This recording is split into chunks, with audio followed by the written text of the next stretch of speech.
اور کہانی شروع کرتے ہیں۔ بہت عرصہ پہلے کی بات ہے۔ اونچے اونچے پہاڑوں کے درمیان ایک چھوٹا سا، سادہ سا، پیارا سا گاؤں تھا۔ چاروں طرف سبزے سے بھری ہوئی زمین، ٹھنڈی ٹھنڈی ہوا، اور ایسا محسوس ہوتا تھا جیسے پہاڑ آسمان سے باتیں کر رہے ہوں۔ اسی گاؤں میں رہتے تھے دو نیک دل بھائی، ثاقب اور ابو بکر۔ دونوں بہت معصوم تھے، اخلاق سے بھرے ہوئے، اور سب سے بڑی بات، ان کا دل بہت صاف تھا۔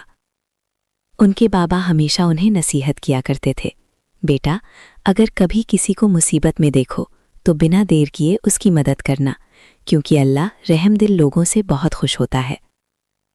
ایک دن کی بات ہے، بابا کسی ضروری کام سے تھوڑی دیر کے لیے باہر گئے ہوئے تھے۔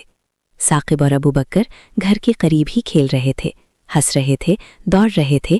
تبھی ثاقب کی نظر تھوڑی دور چلی گئی۔ وہاں ایک بوڑھا آدمی پتھر کے پاس بیٹھا ہوا تھا۔ اس کے کپڑے گیلے تھے، سردی کی وجہ سے اس کا جسم کانپ رہا تھا اور اس کا چہرہ بہت تھکا ہوا لگ رہا تھا۔ ثاقب کچھ لمحے خاموش رہا، پھر دھیرے سے بولا، ابو بکر، مجھے لگتا ہے یہ چچا بہت پریشان ہے۔ ابو بکر نے غور سے دیکھا اور نرمی سے کہا، ہاں، شاید انہیں مدد کی ضرورت ہے۔ دونوں بھائیوں نے ایک دوسرے کی طرف دیکھا اور فوراً بابا کے پاس چلے گئے۔ ثاقب نے کہا، بابا، ایک بوڑھے چچا باہر بیٹھے ہیں، وہ بہت تھکے ہوئے لگتے ہیں۔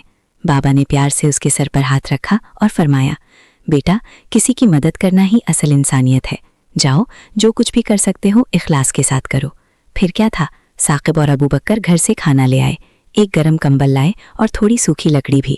انہوں نے یہ سب اس بوڑھے آدمی کو دے دیا۔ بوڑھے آدمی کی آنکھوں سے آنسو بہہ نکلے۔ اس نے بھری آواز میں کہا، اللہ تمہیں جزائے خیر عطا فرمائے بچوں، آج تم نے میری جان بچا لی۔ اس کی دعا سن کر دونوں بھائیوں کے دل نرم ہو گئے اور انہیں دل کا سکون محسوس ہوا۔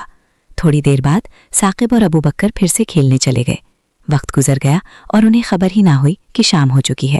اچانک آسمان کا رنگ بدل گیا، گھنے سیاہ بادل ایک ایک کر کے چھا گئے اور پھر تیز بارش شروع ہو گئی۔ چاروں طرف پانی ہی پانی، دھند اور اندھیرا۔ ثاقب نے گھبرا کر کہا، ابو بکر، مجھے گھر کا راستہ یاد نہیں آ رہا۔ ابو بکر کی آواز بھی لرز رہی تھی، مجھے بھی یاد نہیں، لگتا ہے ہم بھٹک گئے ہیں۔ دونوں بہت پریشان ہو گئے۔ تبھی بارش کے شور میں ایک جانی پہچانی آواز سنائی دی، گھبراؤ مت بچوں، وہ وہی بوڑھا آدمی تھا۔ اس نے مسکراتے ہوئے کہا، تم نے مجھ پر رحم کیا تھا، اب میری باری ہے، مجھے راستہ یاد ہے، آؤ میں تمہیں گھر پہنچا دیتا ہوں۔ بارش میں چلتے ہوئے، پھسلتے ہوئے وہ دونوں بھائیوں کو محفوظ طریقے سے ان کے گھر لے آیا۔ جیسے ہی بابا نے اپنے بچوں کو دیکھا، ان کی آنکھوں میں آنسو آ گئے۔ ثاقب اور ابو بکر نے بوڑھے آدمی کو گلے لگایا اور کہا، شکریہ چچا، آپ نے ہمیں بچا لیا۔